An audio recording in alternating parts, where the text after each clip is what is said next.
Palavra da Verdade, com Hernandes Dias Lopes. Bendito seja Deus. Deus está neste lugar.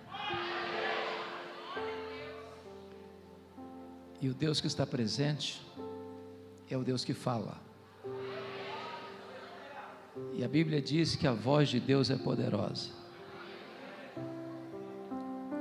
Obrigado, Vitor Hugo, pelo amável convite. Abra sua Bíblia comigo, por gentileza.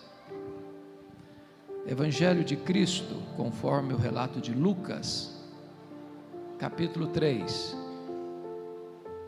versos de 1 a 20.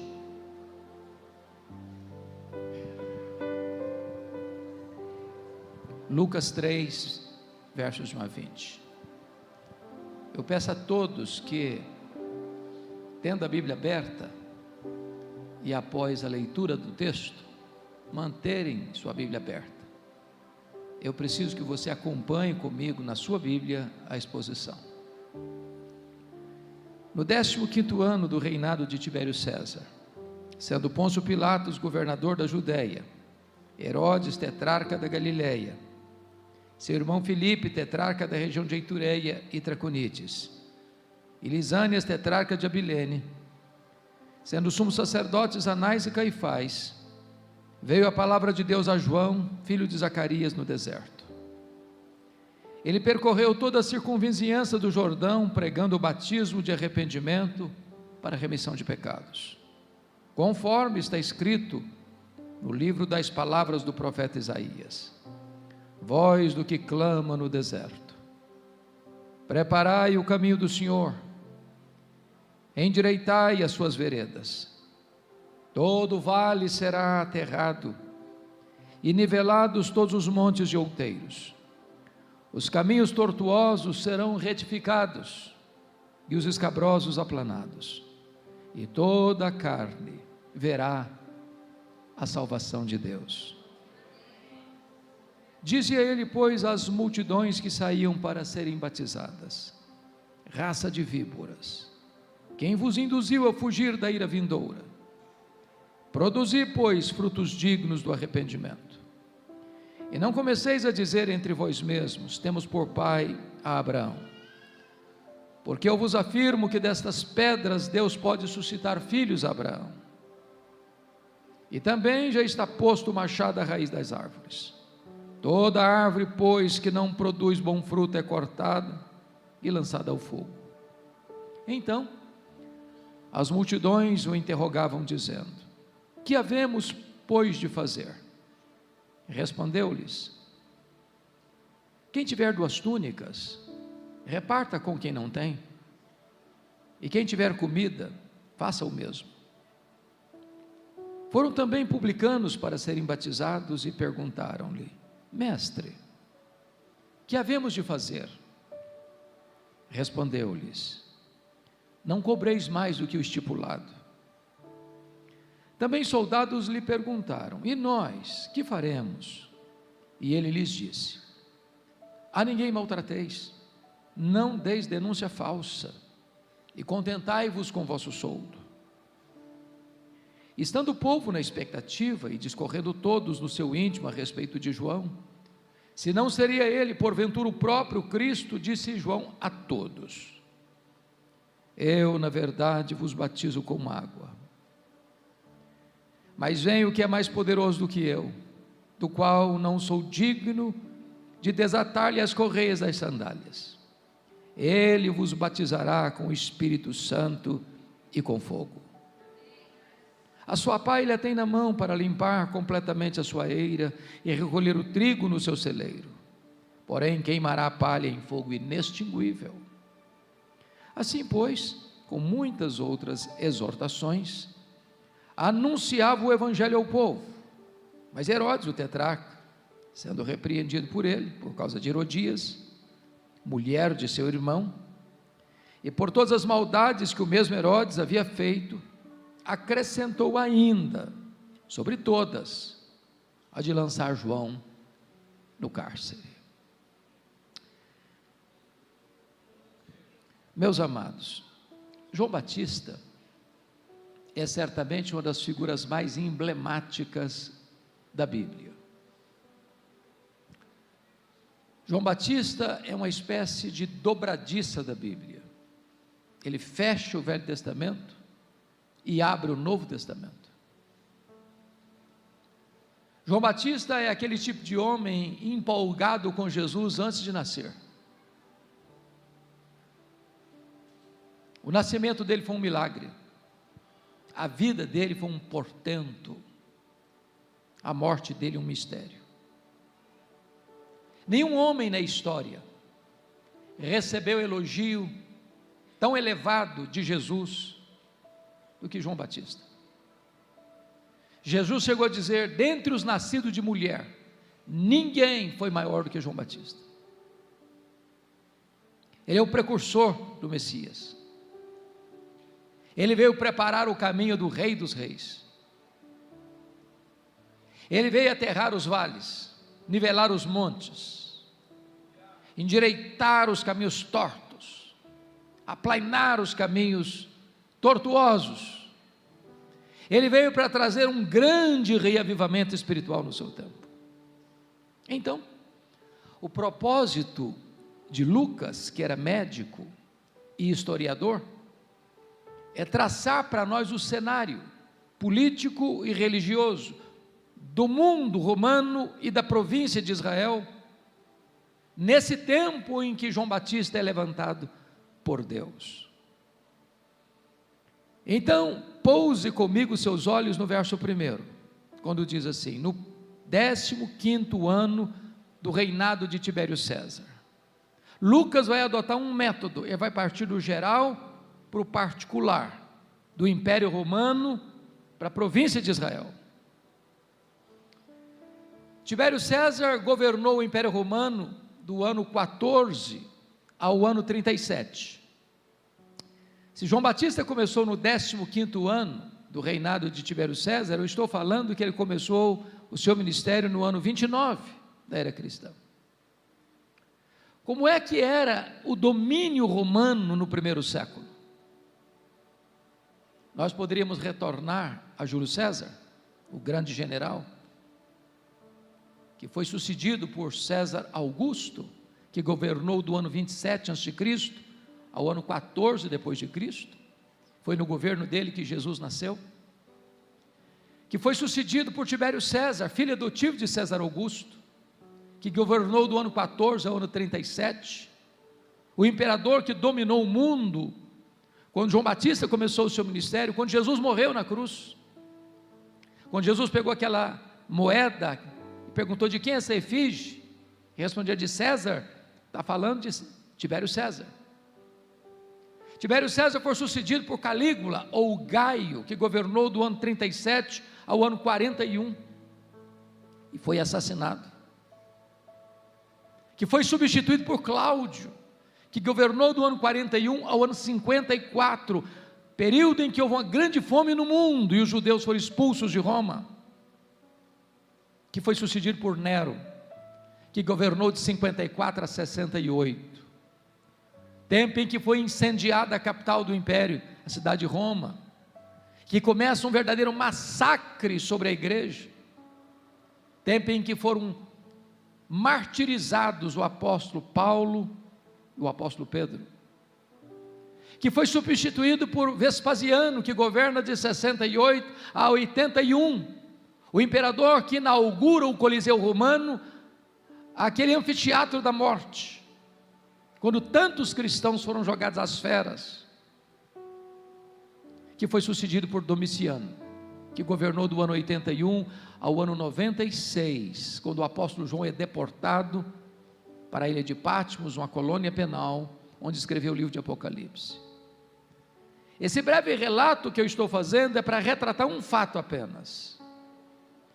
Esse tempo do primeiro século, em que João Batista é levantado, é um tempo de truculência política, de perseguição religiosa, de massacre dos cristãos. Talvez você pergunte: bom, mas e como é que estava a província de Israel, onde João morava? Qual era o contexto político desse tempo? Prossiga a leitura do verso 1 comigo. Sendo Pôncio Pilatos governador da Judéia, Herodes tetrarca da Galileia, seu irmão Filipe tetrarca da região de Itureia e Traconites, e Lisânias tetrarca de Abilene. Eu preciso da sua paciência e da sua atenção para trazer esse cenário à tona, porque se vocês perceberam, tem algo estranho aqui no verso 1. Nós estamos falando de 3 filhos de Herodes, o grande, mas tem uma ave estranha no ninho do rei. O primeiro nome que aparece não é da família herodiana. O primeiro nome que aparece é um governador romano, Pôncio Pilatos. Como é que ele foi parar aqui? Como é que caiu de paraquedas aqui? Então eu vou precisar retroceder na história, porque entendo que isso é fundamental para você entender o ministério de João Batista. E eu quero começar lá com o final do Antigo Testamento. Quando Israel foi levado, ou Judá foi levado, ou Jerusalém foi levada para a Babilônia, no ano 586 a.C., quem governava o mundo era o Império Babilônico. Quando o povo retornou 70 anos depois para Israel, quem governava o mundo era um outro império, o Império Medo-Persa. Quando o Velho Testamento encerra suas páginas, quem está governando o mundo é o Império Medo-Persa. Esse império caiu nas mãos de um outro império, o Império Macedônio ou Greco-Macedônio, ou Filipe da Macedônia, Alexandre o Grande, que espalha no mundo, é muito importante entender isso, o que nós chamamos de cultura helênica ou helenismo, cultura grega, que era contrária certamente à fé judaica. Espalhou-se nesse tempo uma língua mundial ou universal, como se fosse o inglês de hoje, a língua grega. Com a morte de Alexandre o Grande, precocemente, aos 33 anos de idade, o seu vasto império foi repartido entre 4 generais. Israel ficou ora sob o domínio dos Ptolomeus do Egito, ora sob o domínio dos Seleucidas da Síria. Quando então um rei Seleucida, sírio, chamado Antíoco IV, profana o templo de Jerusalém, o segundo templo, sacrificando uma porca no altar do templo, o sacerdote Matatias e seu filho Judas Matatias entram nessa guerra, ganham essa guerra, libertam Israel do poder estrangeiro e inauguram um governo de uma família asmoneia. Porém, no ano 63 a.C., Pompeu conquista esse território de Israel, agregando-o ao vasto e poderoso Império Romano. Israel, a partir de 63, então passa a ser dominado por Roma. Pompeu nomeia um homem chamado Antípater como rei de Israel, e ao morrer, fica mais fácil entender agora, seu filho, chamado Herodes, nós chamamos de Herodes o Grande, passa a governar em todo Israel, por concessão de César Augusto e por concessão do Senado romano. Quem era esse Herodes? O pai desses meninos aqui do verso 1. É preciso entender isso. Este homem era um grande gestor, não podemos negar isso. Tudo que tem grande ou tinha grande em Israel foi ele que fez. Por exemplo, foi ele que ampliou e embelezou o templo de Jerusalém, tornando-o mais belo e mais amplo do que o templo de Salomão. Foi ele quem construiu o porto de Cesareia, abrindo o comércio para o mundo e facilitando as viagens missionárias. Foi ele quem construiu a grande fortaleza de Massada, às margens do Mar Morto, para onde fugiram 3.000 judeus, quando Jerusalém foi tomada no ano 70. Mas esse homem tinha um problema. Ele tinha muito medo que alguém tomasse o poder das suas mãos. Para vocês terem uma ideia, quando ele assumiu o governo, o primeiro ato dele foi mandar matar mais da metade do sinédrio judaico, que era composto de 71 membros. Quer dizer, aqui quem manda sou eu. Ele casou-se 9 vezes, 9 vezes. Dessas muitas esposas, a preferida dele chamava-se Mariana, da nobreza. Logo que ele casou, a sogra dele, a mãe da Mariana, Dona Alexandra, pediu para ele nomear um sobrinho dela, Aristóbulo, de 17 anos, como sumo sacerdote. E ele nomeou, a religião já estava corrompida. O menino foi bem, carismático. Ele não titubeou, mandou matar o menino. A sogra, com medo dele, fugiu para o Egito, para ficar debaixo das asas de Cleópatra, e ele mandou seus emissários no Egito, e matou a sogra dele no Egito. Quando ele retorna,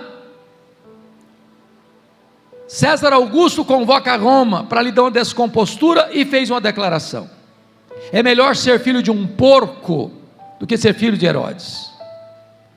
Mas como ele estava matando outros membros da família da Mariana, que eram da nobreza, antes de viajar para Roma, ele matou a esposa preferida dele, Mariana. Quando ele retorna de Roma, ele manda 2 filhos estudarem em Roma, e a irmã dele, a Salomé, do mesmo estofo moral dele, disse para ele: quando os seus filhos voltarem, eles estarão mais aptos para governar do que você. Ele não titubeou, estrangulou os 2 filhos. Quando ele estava para morrer, na estância mineral de Jericó, ele fez a Salomé, sua irmã, jurar para ele que no dia da morte dele, ela mandaria matar pelo menos um membro de cada família nobre de Jerusalém, porque queria ter sangue e lágrimas no seu funeral. Esse relato, pastor Vitor Hugo, me ajuda a entender um versículo da Bíblia que eu nunca tinha entendido, mesmo depois de longos anos de pastorado, não entendia. Eu não entendia Mateus 2, quando diz que os magos vieram do Oriente, chegando em Jerusalém, fizeram uma pergunta: onde está o recém-nascido rei dos judeus? Vimos a sua estrela no Oriente e viemos para adorá-lo. E diz o texto que Herodes se alarmou, e com ele toda Jerusalém. Mas como um rei se alarma com uma pergunta dessa? Como é que uma cidade fica inquieta, desassossegada com uma pergunta dessa? É que Jerusalém sabia de quão sanguinário era esse homem. Sempre que alguém na cabeça dele se levantava para concorrer com ele com o trono. É por isso que ele mandou matar todas as crianças de Belém e ao redor. Mas eu tenho uma boa notícia para dar para vocês nesta manhã. É que os poderosos deste mundo também morrem. Só Jesus, o Rei dos Reis, permanece eternamente no trono.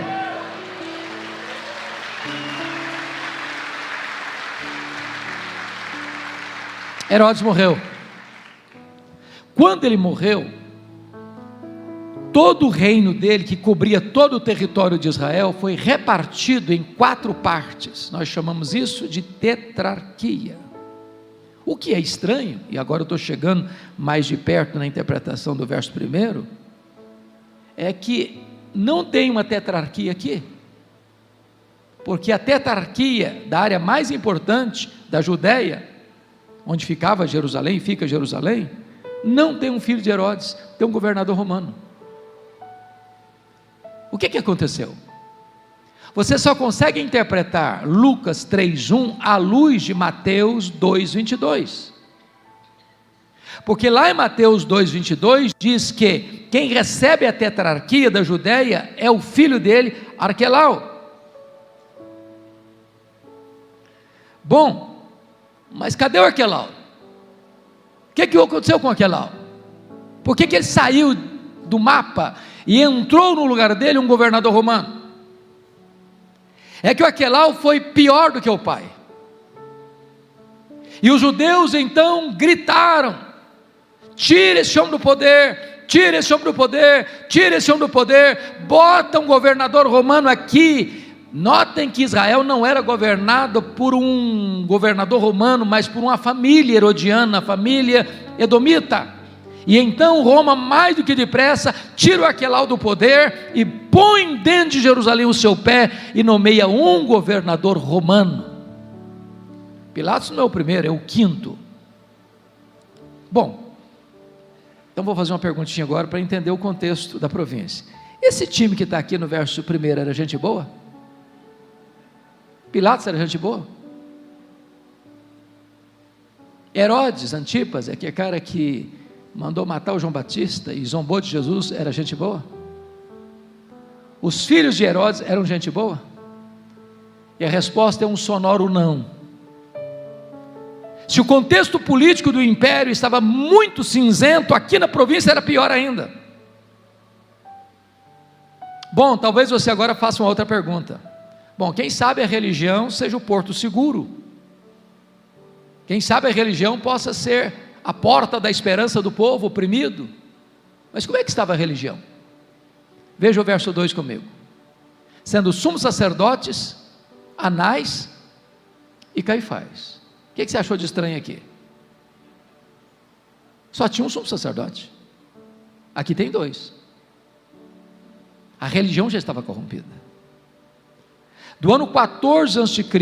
ao ano 28 depois de Cristo, ocuparam essa posição 28 pessoas.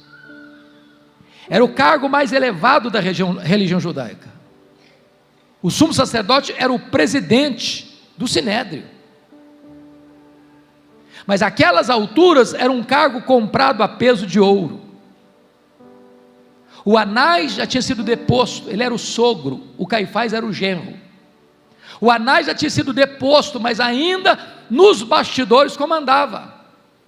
Diríamos nós hoje, numa linguagem nossa brasileira, é que o Anás era o sumo sacerdote de fato, e o genro dele, o Caifás, era o sumo sacerdote de direito. Tanto é verdade que quando Jesus foi interrogado, quando foi preso, quem o interroga não é Caifás, é Anás. Mas quem dá a canetada para mandá-lo ao governador é Caifás.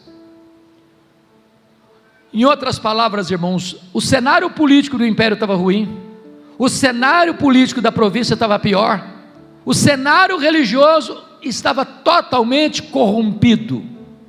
E a pergunta é: meu Deus, tem esperança?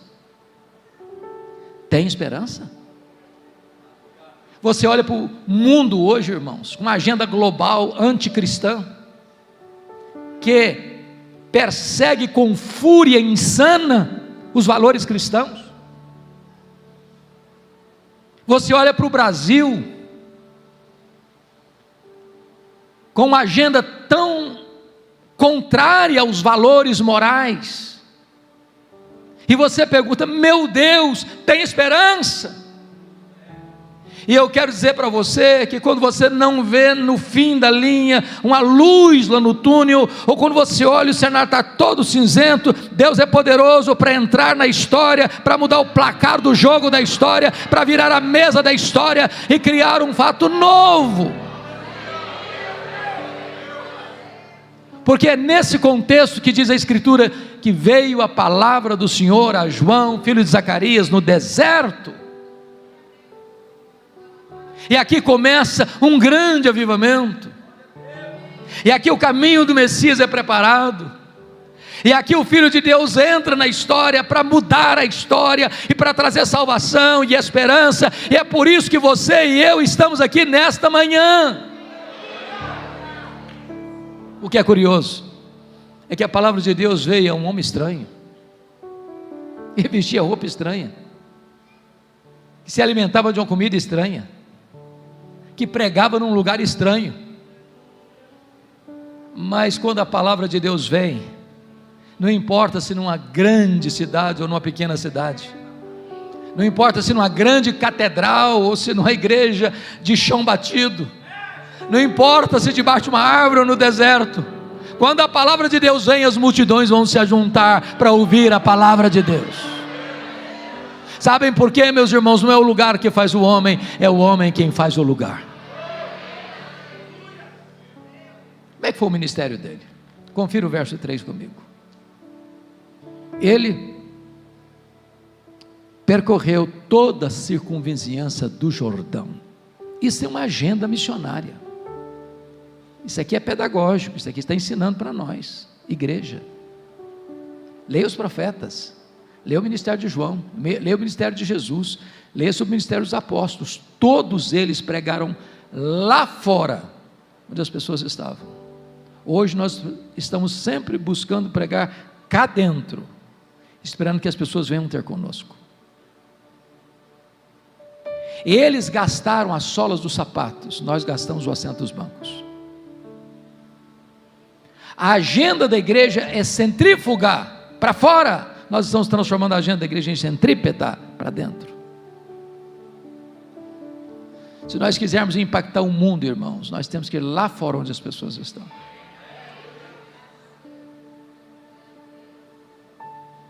Mas o que é que ele pregou? Tem 400 anos que ninguém escuta um sermão. Tem templo, tem música, tem festa, tem sacrifícios, mas não tem palavra de Deus. Depois de 400 anos de silêncio profético, veio a palavra de Deus a João. E quando a palavra de Deus veio a João, o que ele pregou? Batismo de arrependimento para remissão de pecados. Eu fico imaginando alguém dizendo assim: ô João, esse povo não está acostumado com Bíblia não, você pega leve, pega devagar, prega um sermãozinho mais palatável, mais politicamente correto. Se você pregar um sermão muito denso, esse povo não vai aguentar não estão acostumados com Bíblia, você vai dar uma feijoada, é melhor começar com leitinho. Só que João não era um profeta da conveniência, João não era um alfaiate do efêmero, João era um escultor do eterno.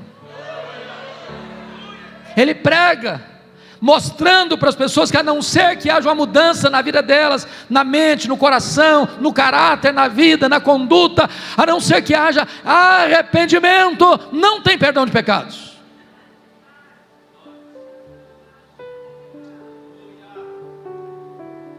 O que é curioso é que alguém pode fazer outra pergunta. Bom, de onde esse camarada tirou essa mensagem? Da cabeça dele? Ele criou essa mensagem? Ele inventou essa mensagem? E a resposta está no versículo 4: conforme as palavras do profeta Isaías. Depois de 400 anos, quando o pregador se levantou para pregar, ele abriu a escritura e expôs a escritura. Nós pregadores não temos a fonte da mensagem, não está dentro de nós mesmos. Nós não criamos a mensagem, nós não somos a origem da mensagem. A mensagem não é nossa, a mensagem é de Deus. O que temos a promessa que não volta vazia não é a palavra do pregador, é a palavra de Deus. O nosso papel não é criar a mensagem, é entregar a mensagem com fidelidade. A mensagem que João Batista está trazendo, irmãos, é absolutamente revolucionária. Não é uma mensagem agradável aos ouvidos, não é uma mensagem de não, está tudo bem com você, fique tranquilo, Deus é bom, vai dar tudo certo no final, não importa como é que você vive, no final vai dar tudo certo. Não, é uma mensagem 100% radical. Todo vale será aterrado, todo monte, todo outeiro vai ser aplanado, todo caminho torto vai ser endireitado, todo caminho escabroso vai ser aplanado.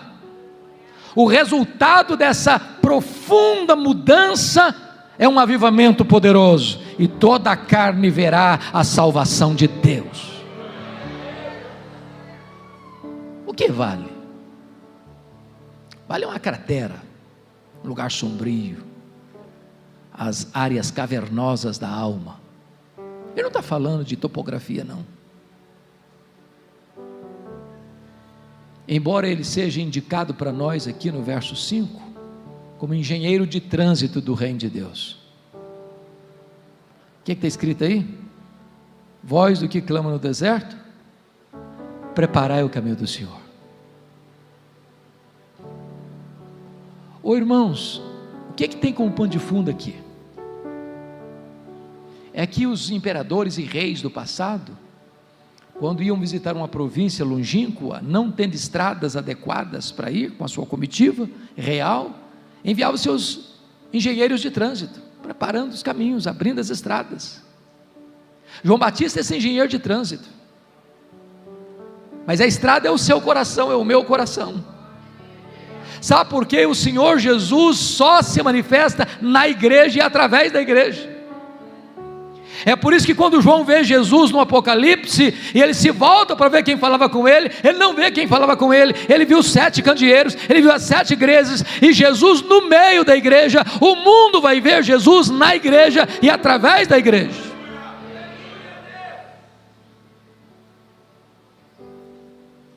Eu entendo que essa expressão bíblica, preparai o caminho do Senhor, é exatamente o que nós chamamos hoje de avivamento.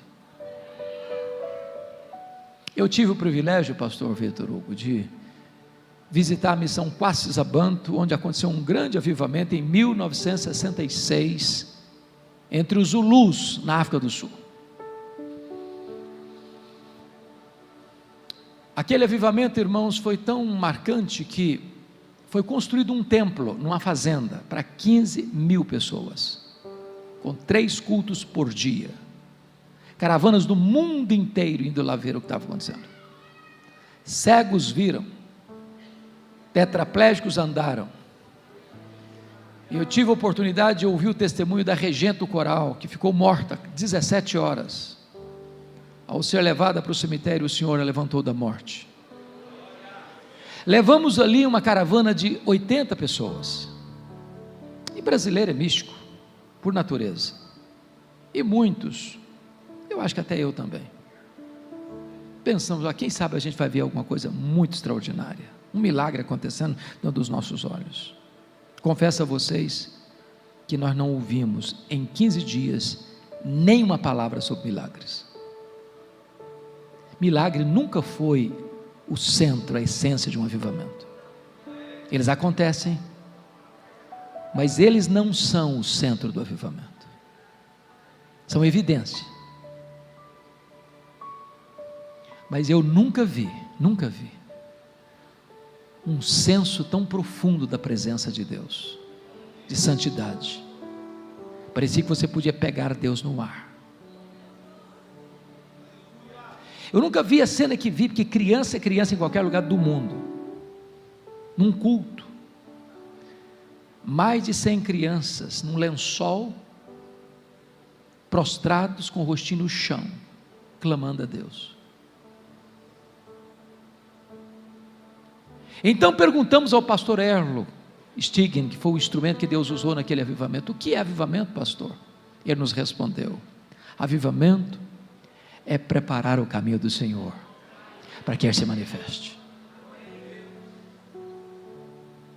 Vale fala de separação, de 2 montes, mágoas, ressentimentos, indiferença, frieza nos relacionamentos. Esses vales têm que ser enterrados. Monte fala de incredulidade, monte fala de soberba, de arrogância.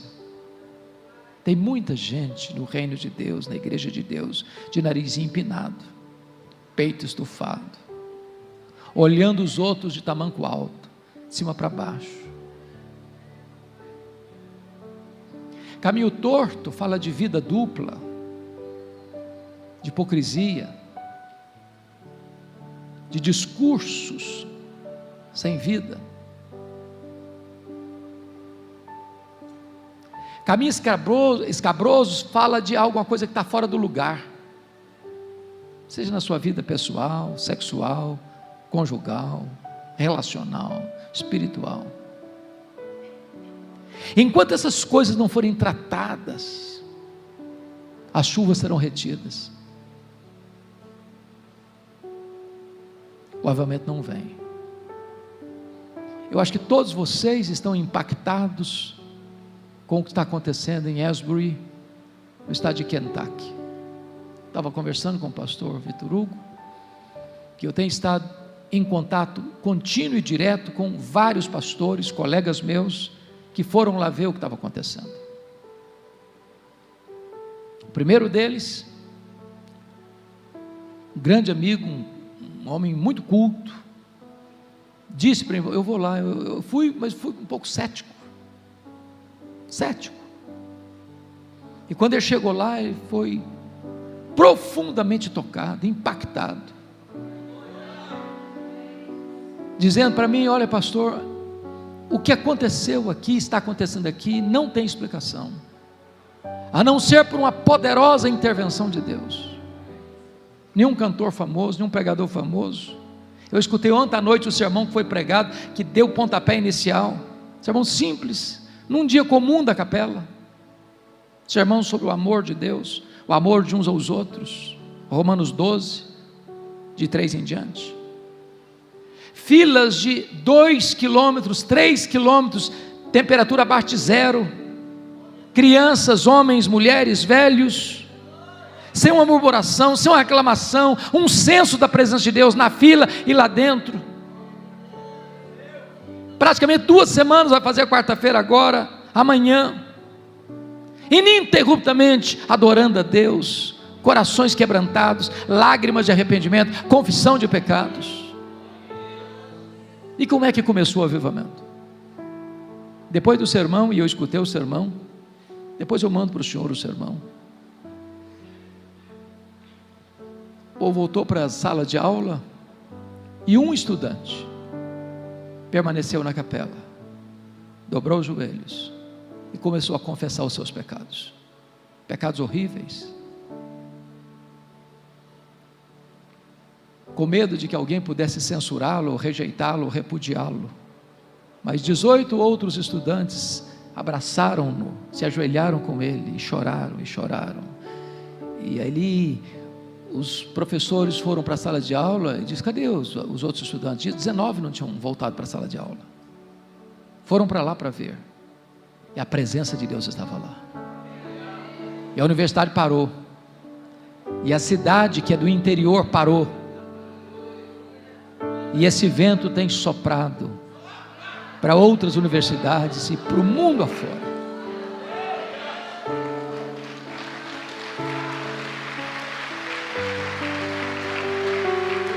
Nada planejado, não é braço da carne. Mas o que me marcou, e eu fiquei sabendo isso ontem à noite, quando entrevistava um outro pastor que estava lá, e ele disse para mim, um pastor de cabelos brancos como os nossos: a minha vida mudou, meu ministério mudou a partir desse momento. O fundador dessa universidade, um cristão, no século 18, andou mais de 100.000 milhas a cavalo, pregando o evangelho e orando por avivamento. E essa universidade já experimentou vários avivamentos, vários, e nós estávamos conversando agora há pouco, talvez em resposta à oração daquele velho homem de Deus lá atrás.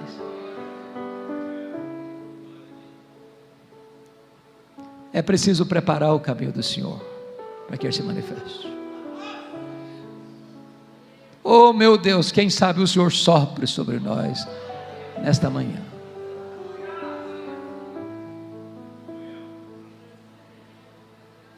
Deus é tremendo, porque Ele não segue as nossas estruturas, Ele não fica dentro da nossa caixinha.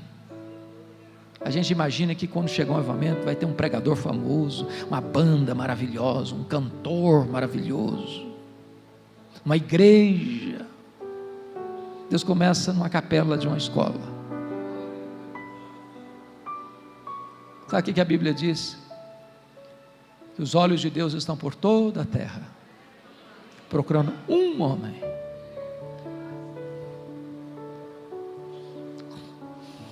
cujo coração seja totalmente dele.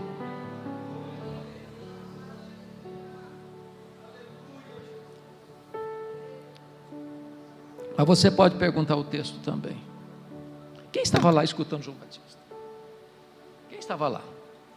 Confira comigo. Versículo 10, 7 e 10 fala de multidões. Preste atenção que não é multidão, está no plural. Quem está escrevendo isso aqui não é um camarada que não conhece, ele é um médico, ele é um historiador. Quando você lê os relatos de Mateus 3, Marcos 1, Lucas 3, você vai ver que toda a província da Judéia, toda Jerusalém e toda a circunvizinhança do Jordão está no deserto. Mas está no versículo 12 que tem publicanos, está no versículo 14 que tem soldados. Por que eu quero destacar isso aqui? Porque eu tenho lido, irmãos, alguns estudiosos, alguns peritos, alguns experts, alguns corifeus, para falar a palavra bonita, do crescimento de igreja, e eles dizem assim: você quer plantar uma igreja relevante? Você precisa plantar uma igreja homogênea. E eles exemplificam. Um diz assim: eu vou plantar uma igreja para alcançar a classe média alta da cidade. Quero gente com recurso financeiro para investir no reino.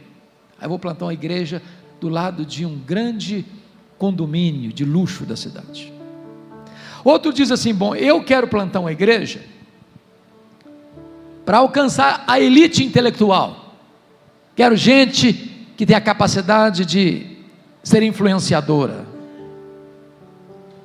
gente que possa influenciar o meio acadêmico, o meio intelectual, formadores de opinião. Vou plantar uma igreja do lado de um centro universitário. Outros não, eu vou plantar uma igreja para alcançar as pessoas mais pobres da cidade, no bairro mais carente da cidade. Vou fazer uma opção pelos pobres.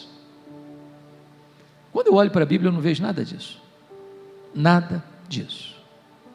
Aliás, a igreja de Deus é o único lugar do mundo, onde o homem mais rico da cidade se assenta do lado do homem mais pobre da cidade. Eles são absolutamente iguais. A igreja de Deus é o único lugar do mundo onde um diácono, sendo o maior empresário da cidade, carrega a cadeira nas costas para um pedreiro sentar, e sentar com honra. Essa é a igreja do Deus vivo. Nós não olhamos, Deus não olha como o homem olha. Deus não vê a cor da pele, Deus não vê a conta bancária, Deus não vê os diplomas da parede. Deus ama a todos indistintamente. Para Deus todos são iguais. Bom, você pode perguntar de novo ao texto: quais foram as ênfases de João Batista nesta mensagem? Irmãos amados, é curioso que nas histórias de avivamento, se você for olhar o que foi pregado, ou o conteúdo da pregação, é basicamente o mesmo. É arrependimento, centralidade em Cristo, santidade, confissão de pecado. Não tem holofote para o homem, não tem nada para o homem achar que ele é o tal. É a glória de Deus que importa. E como nós já cantamos aqui, quando a glória de Deus chega, quando Deus vem, as outras coisas mais bonitas deste mundo se tornam esterco, como diz Paulo, diante da sublimidade do conhecimento de Cristo. Então, quais foram as ênfases da pregação de João Batista? Vamos ver, confira primeiro. Versículo 7, o perigo mortal da hipocrisia. Dizia-lhe, pois, às multidões que saíam para serem batizadas: raça de víboras. Meus irmãos, eu fico escandalizado com João. Que maneira mais insensível,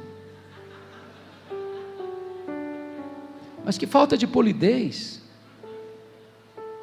Se o pastor Vitor Hugo for chamar o auditório aqui desse jeito, eu não sei o que vai acontecer. Talvez ele vai ficar sozinho. Por que ele está fazendo isso? Você só pode interpretar Lucas 3,7 à luz de Mateus 3,7. O que está lá? O que está lá? Está escrito lá em Mateus 3,7, é o texto paralelo, que quando João olha essas multidões vindo, ele vê no meio das multidões muitos fariseus e muitos saduceus. Então ele diz: raça de víboras. Eu não sei quanto a você, mas quando você lê os evangelhos e o livro de Atos, quase que dá urticária na gente quando fala de fariseu. Não sente não? Pensa num time complicado, que vivia com a lupa na mão, tentando descobrir o pecado dos outros. não olhavam para eles mesmos. Jesus os chamou de sepulcro caiado. Você sabe quando, dia 2 de novembro, dia dos finados aqui no Brasil, né? É muito comum, as pessoas vão lá no cemitério para pintar as catacumbas, né? Pinta tudo branquinho, de cal, né? Está caiada a sepultura, mas lá dentro está tudo podre. Aí Jesus vê esse time chegando e diz: raça de víboras. Agora preste atenção no que eu vou lhe dizer. Esse time, irmão, surgiu quando, como e por quê? Os fariseus surgiram na história no período interbíblico. Para quê? Para recusar, rejeitar a cultura grega, a cultura helênica, que queria secularizar a igreja da época. Os fariseus surgiram como um grupo de reforma e reavivamento, para preservar a sã doutrina e a piedade. Porém, com o tempo, os fariseus foram perdendo a essência, mas mantendo a forma. E Jesus os chamou de hipócritas, bonitos por fora, sujos por dentro. Mas também tem aí os saduceus. Quem são os saduceus? O mesmo grupo paralelo com os fariseus, que surgiram também nesse período interbíblico, para recusar, rechaçar, repudiar, não permitir que a helenização tomasse conta da fé judaica e pervertesse a fé judaica. Era um grupo de reforma e reavivamento. Porém, os saduceus eram da elite, e eles rapidamente sucumbiram à influência da helenização. Para vocês terem uma ideia, eles não acreditavam em ressurreição, eles não acreditavam em anjos, eles não acreditavam em todo o Velho Testamento, só no Pentateuco. Diríamos nós que os saduceus eram os teólogos liberais de hoje. O que eles ganharam em moeda de troca? Porque eles foram também colaboracionistas de Roma. O que ganharam em troca? Moeda de troca? Ganharam a mina de ouro da religião judaica, a exploração do templo. Vocês sabem que tudo girava em torno do templo. As festas, tinham 4 grandes festas, caravanas do mundo inteiro vinham a Jerusalém. É só ler Atos 2. Mas nenhum adorador podia comprar sequer um cordeiro, sequer uma rola, uma pomba, para oferecer a Deus em sacrifício, com moeda estrangeira. Tinha que fazer a troca da moeda, e não podia fazer fora, não, tinha que fazer lá dentro da praça do templo, com as mesas dos cambistas. Eles embolsavam essa grana, porque cobravam taxas exorbitantes. Nenhum adorador podia trazer de casa um cordeiro para sacrificar, ou mesmo uma ave, uma rola, uma pomba para sacrificar. Tinha que comprar lá na praça do templo. A praça do templo cheia de mesas de cambistas, cheia de currais de ovelhas, cheia de gaiolas de pombas, de rolas. E é por isso que o Senhor Jesus Cristo pegou o chicote e começou a virar as mesas, espalhar as pombas, abrir os currais, dizendo o seguinte: vocês transformaram a casa do meu pai, casa de oração, em covil de salteadores. O que é covil? É o lugar que o ladrão rouba e foge para lá para se esconder. Jesus está vendo esse time todo vindo. Quando Jesus vê esse time todo vindo, fariseus e saduceus, ele diz: raça de víboras. Por que ele está falando isso? Porque João Batista entende uma coisa: a hipocrisia é pior do que o veneno das víboras. O veneno das víboras foi Deus quem colocou, mas a hipocrisia é o diabo quem coloca.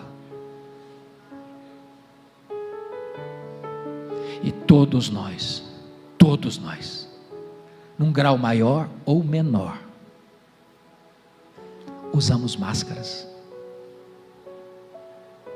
Somos como Moisés, que o brilho da glória já está apagando, e nós mantemos o véu, para que as pessoas pensem que nós estamos refletindo o brilho da glória, e a glória já foi embora, já é Icabode. Nós mantemos a máscara.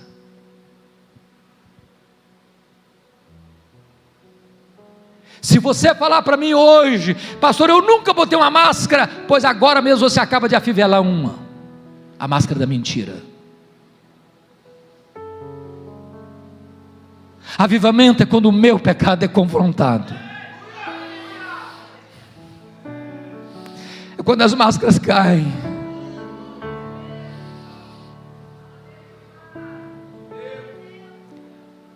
A segunda ênfase da mensagem de João Batista está no versículo 7 ainda. Ele alerta sobre o perigo real do inferno.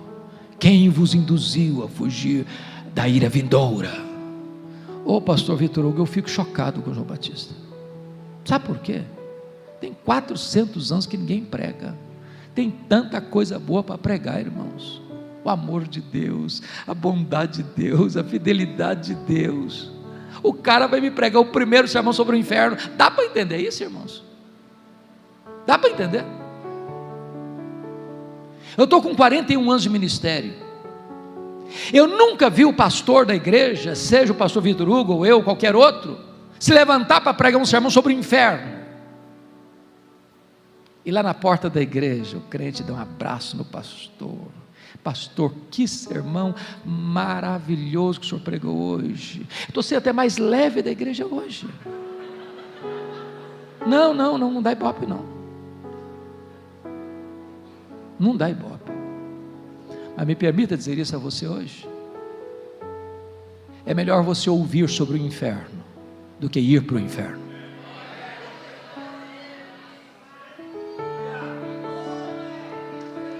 Arrependa-se enquanto é tempo.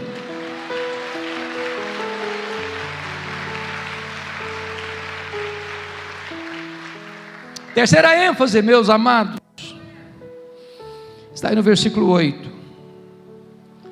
É o perigo do falso arrependimento. Produzir, pois, frutos dignos do arrependimento. Não é arrependimento e novamente arrependimento e novamente arrependimento, é arrependimento e fruto digno de arrependimento. Por que isso é importante? Todos nós, pastores, comprometidos com as Escrituras, como esta igreja é, temos visto com tristeza florescer aqui no Brasil e tão perto de Goiás, de Anápolis em Goiás, uma falsa teologia, chamada de supergraça, ou hipergraça. A ideia de que Deus justifica o pecado e não o pecador. O lema é: venha como está e permaneça como você quiser. Aqui ninguém vai mexer com você. Aqui ninguém vai querer saber como é que é a sua vida particular. Deus ama a todos e a misericórdia é grande. E esses pecados aí, aliás, nem pecado devia ser, porque é assim mesmo, é fraqueza humana, é tal, etc e tal. No final vai dar tudo certo. A mensagem de Deus, irmãos, nos chama para o arrependimento, para a mudança de vida.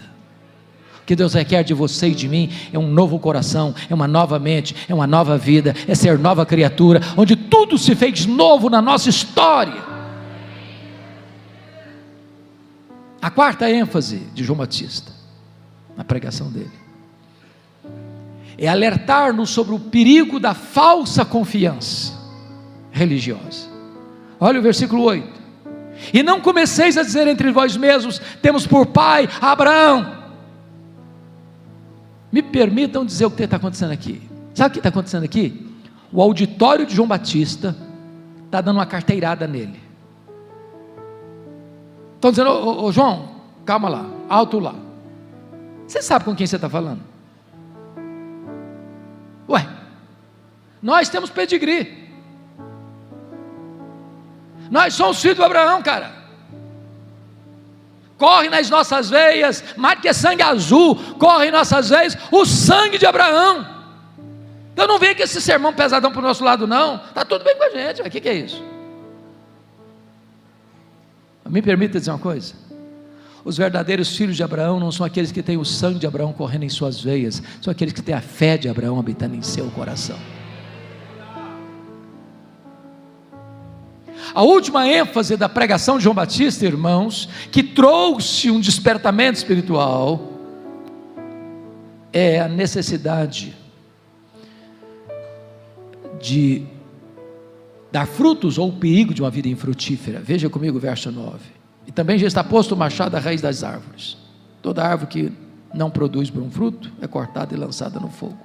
Você quer saber se um cara é crente mesmo? Não escute o que ele fala. veja o fruto que ele produz. Bom, mas você pode fazer outra pergunta ao texto. Esse tipo de pregação produz resultado? Vamos ver? Confira comigo em primeiro lugar, versículos 10 e 11. Quando as multidões estão escutando João Batista, isso é maravilhoso, porque em tempos de avivamento, o apelo não parte do pregador para o auditório, mas do auditório para o pregador. As multidões estão escutando João Batista, e quando essa mensagem com uma flecha atingidora, eles então, tomados de convicção de pecados, perguntam para João: o que nós vamos fazer com esse sermão seu, João, de arrependimento? O que nós vamos fazer? E João respondeu assim: quem tiver 2 túnicas, dê uma para quem não tem. Quem tiver comida, faça o mesmo. Sabe o que ele está dizendo? Você quer saber se o cara é crente mesmo? Veja se ele é generoso. Não combina crente pão duro, crente mão de vaca, crente avarento, crente suvina, crente egoísta. Irmãos, quando Jesus muda o nosso coração, aí o crente passa a ter o coração aberto, a mão aberta, o bolso aberto, a casa aberta. O crente é generoso.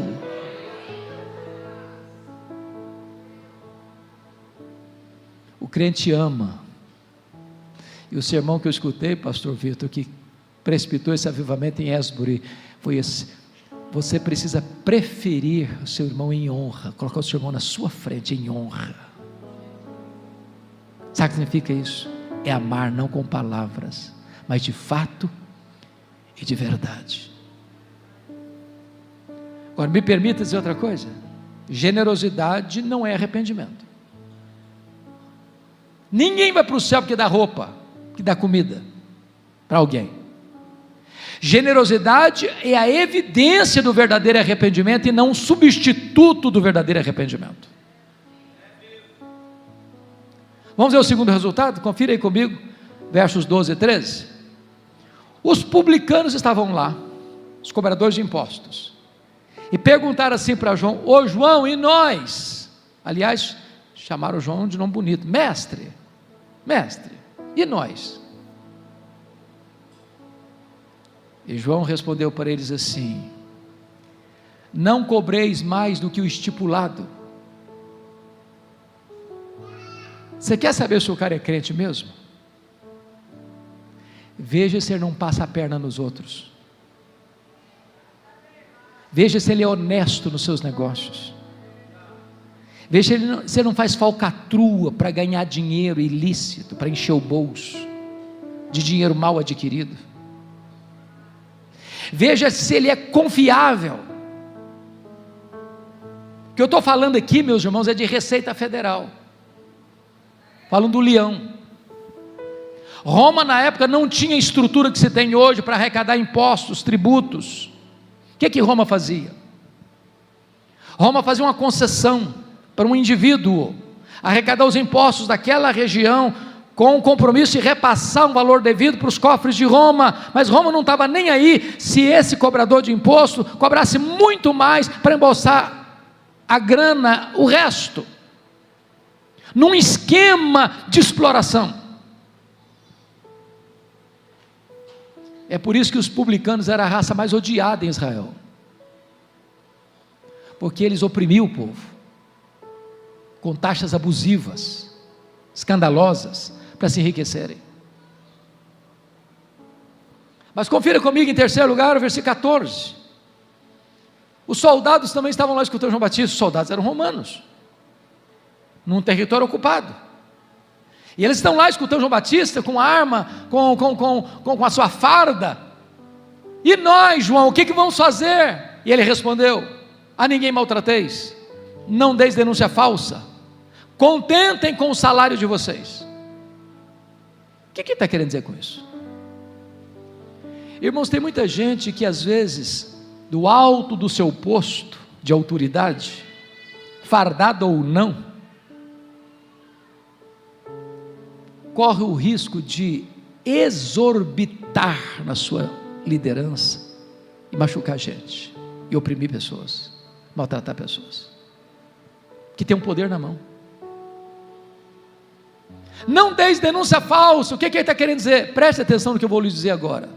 Os soldados estavam mancomunados, conluiados com os cobradores de impostos para receberem propina.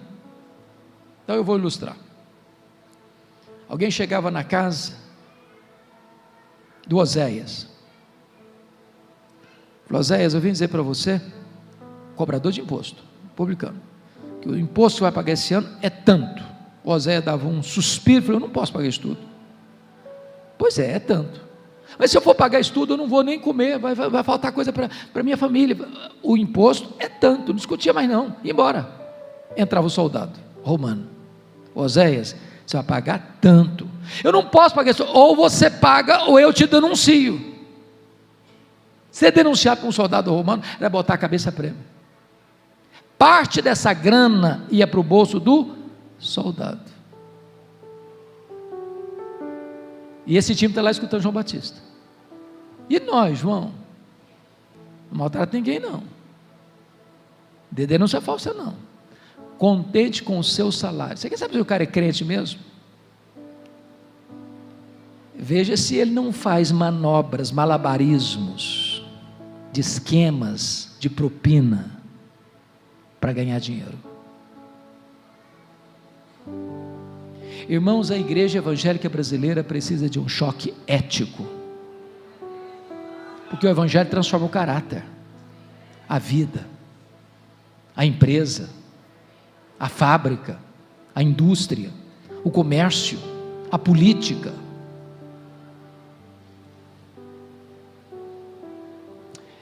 Eu sei que essas coisas não acontecem mais hoje, mas nunca é demais alertar. Me permita encerrar tratando de 3 coisas do pregador. A primeira coisa que me impressiona no pregador é a profunda consciência que ele tem de quem ele é.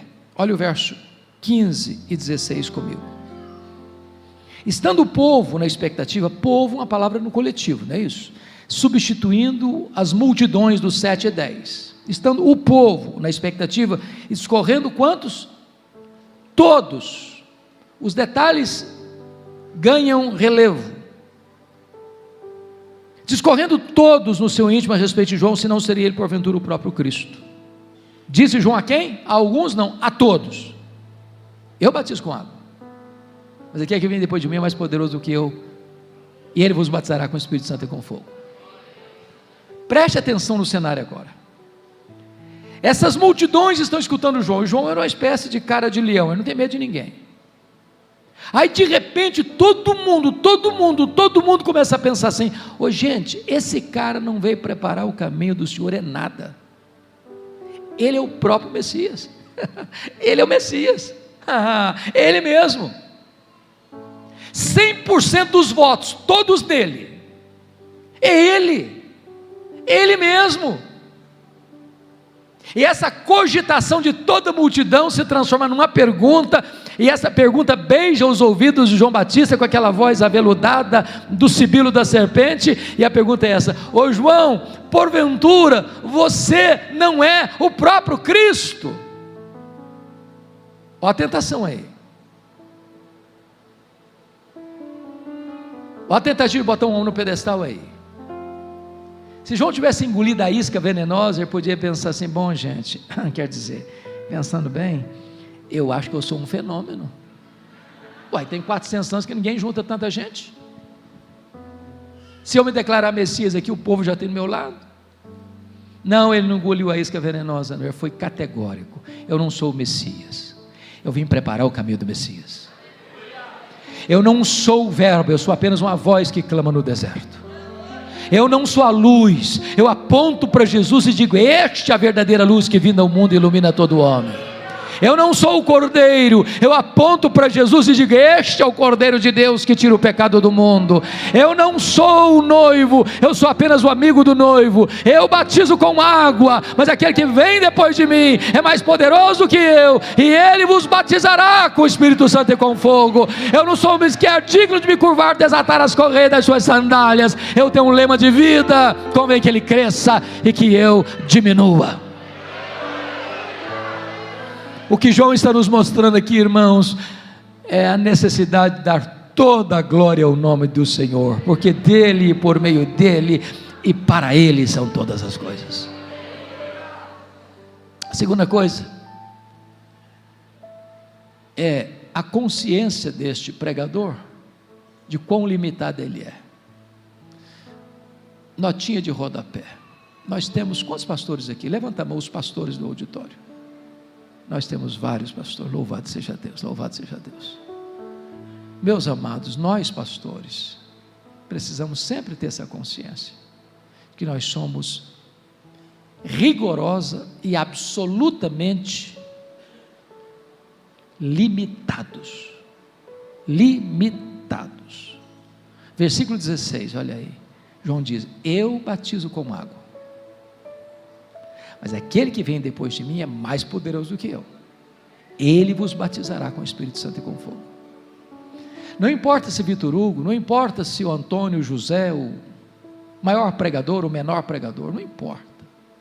O pregador só consegue falar aos ouvidos. Só o Espírito Santo fala ao coração. Só o Espírito Santo. Não importa como o pastor batiza, se por imersão, se por efusão, se por aspersão, ele só pode lidar com o símbolo, Só Jesus tem poder de batizar com o Espírito Santo e com fogo. O pastor pode pegar os elementos da ceia e partir o pão e distribuir o cálice, mas o pastor não tem o poder de tornar esse meio de graça eficaz no coração das pessoas. Só o Senhor pode fazer isso. Não a nós, Senhor, não a nós, mas ao teu nome da glória. Finalmente, o pregador é corajoso. Veja o verso 19 e 20 comigo. Mas Herodes, o tetrarca, sendo repreendido por ele, por causa de Herodias, mulher de seu irmão, e por todas as maldades que o mesmo Herodes havia feito, acrescentou ainda sobre todas a de lançar João no cárcere. Vamos entender isso aqui. Eu disse para vocês lá no começo que o pai desse time aqui, pai desse Herodes aqui, Herodes o Grande, havia se casado 9 vezes, formando o que nós chamamos hoje de uma família disfuncional. Ele teve muitos filhos, com muitas mulheres. Desses muitos filhos, 4 deles receberam um poder político depois da morte dele: Arquelau, Herodes Antipas, Filipe, entenda-se Filipe II, e Lisânias. Mas existem muitos outros.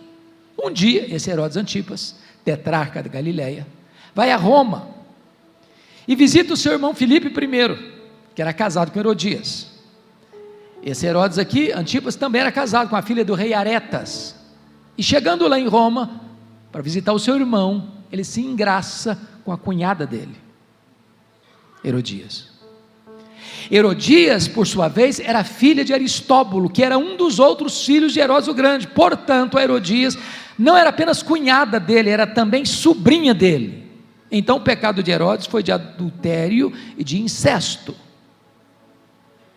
A Herodias disse assim para ele: se você me prometer divorciar da sua mulher, filha do rei Aretas, eu largo o seu irmão, me caso com você. Ele topou. Agora pense comigo na cena. Um dia o Herodes desembarca na Galileia com Herodias a tiracolo. O João Batista, que era cara de leão, não tinha medo de ninguém, botou o dedo na cara dele e disse: não te é lícito possuir a mulher do teu irmão. Ele sabia que estava mexendo num vespeiro, num ninho de cobras, e não deu outra. Foi odiado, foi preso. Preso aonde? Na masmorra de Maquerós. Onde fica Maquerós? Do lado do Mar Morto, 45 a 50 graus, todo dia. O maior homem dentre os nascidos de mulher. Mas João não pensa assim não, sabe? Ele prefere estar preso com a consciência livre do que livre com a consciência presa. Um dia teve uma festa na casa do Herodes, aniversário dele, com seus convidados ilustres. Ele já estava chapado, bêbado.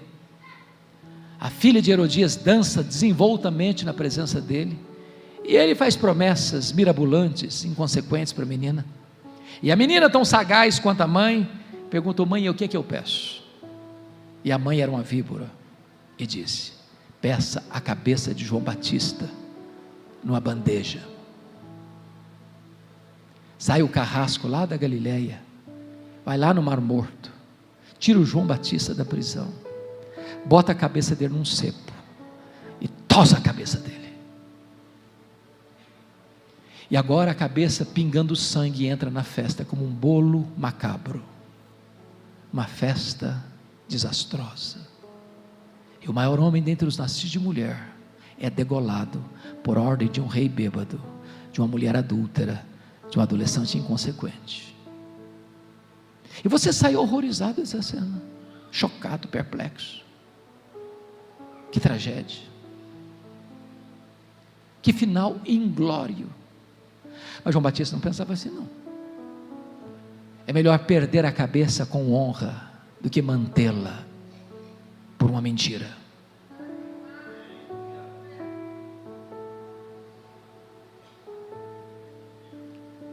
O que importa para um homem não é como ele morre, é como ele ressuscita.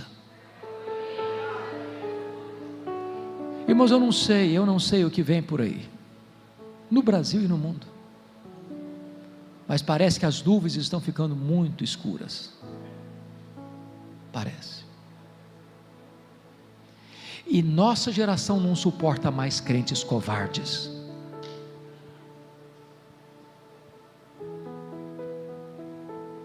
A minha oração é que Deus sopre sobre nós o seu sopro e nos desperte para uma vida maiúscula, corajosa, comprometida. Se preciso for dar nossa vida, porque se uma causa é maior do que a vida, vale a pena dar a vida por esta causa. Mas eu posso garantir uma coisa a vocês: por mais doloroso que seja o sofrimento que vier, o céu indenizará todo o sofrimento, porque a nossa leve e momentânea tribulação produz para nós eterno peso de glória acima de toda comparação. Eu pergunto a você hoje: que pai e que mãe botaria o nome de Herodes num filho? Só um louco, ou um desavisado. Mas João Batista, apesar de degolado e morto, ainda fala, ainda mexe com o seu coração. E a minha esperança, irmãos, é que Deus levante essa geração de crentes cheios do Espírito Santo, que prepare o caminho do Senhor para um grande avivamento, para que toda a carne veja a salvação de Deus. Que o Senhor tenha misericórdia de nós.